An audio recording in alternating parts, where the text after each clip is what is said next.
everybody, Julie the Wimpy Chicken. I am back with day 24 of my 31-day series of how to get your yarn more organized in the upcoming year.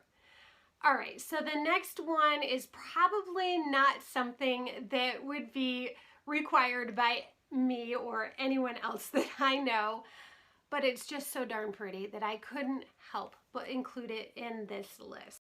So this is from weaverhouseco.com, and this is someone who actually does some weaving on a loom. It's not a knitter or a crocheter, and the yarn storage goes from the floor to the ceiling, and they actually need a ladder to reach the yarns up at the top.